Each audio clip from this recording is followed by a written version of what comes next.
काली अंधेरी रात थी और बारिश भी जोरदार हो रही थी। इसमें हमारा हीरो पता नहीं अपने कार से कहीं जा रहा था। इतनी तेज बारिश में मेरा वहां पहुंचना बहुत जरूरी है।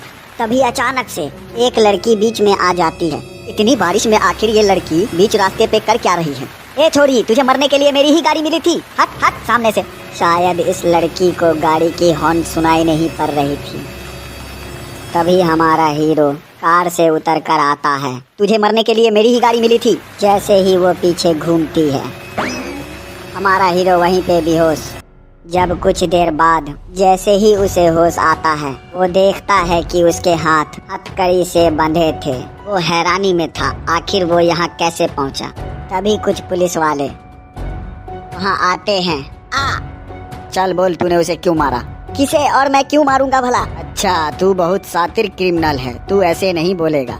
अरे साहब जी, मुझे पता नहीं आप क्या पूछ रहे हो। मुझे तो ये तक नहीं मालूम आखिर मैं यहाँ तक कैसे पहुँचा। मैं तुझसे जितना पूछ रहा हूँ बस उतना जवाब दे। तूने आखिर राकेश का खून क्यों किया?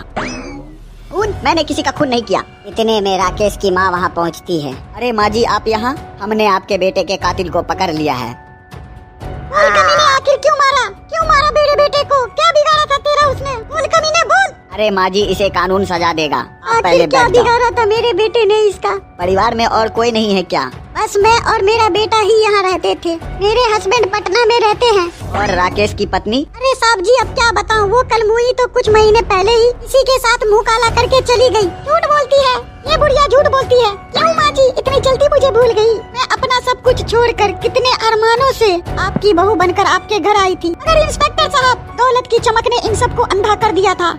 एक दिन मैं किचन में खाना बना रही थी, मैं बहुत खुश थी। तभी पीछे से ये लोग आकर मुझे मारने पीटने लगे और फिर तेल छिड़क कर मुझे आग के हवाले कर दिया। मैं चीखती रही, चिल्लाती रही, मगर किसी ने मेरी चीख नहीं सुनी। इन लोगों ने मुझे जिंदा ही जला दिया।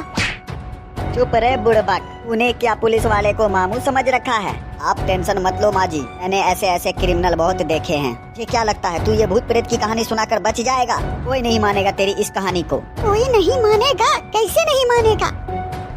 मैं तो कहती हूँ, मैं बहुत दिन से भटक रही थी किसी शरीर के तलाश में। वो तो भला हो इस आदमी का जो मुझे हाईवे पे मिल गया, और मैंने इसका इस्तेमाल करके तेरे बेटे के टुकड़े टुकड़े कर दिए। अब तेरी बारी है बुढ़िया।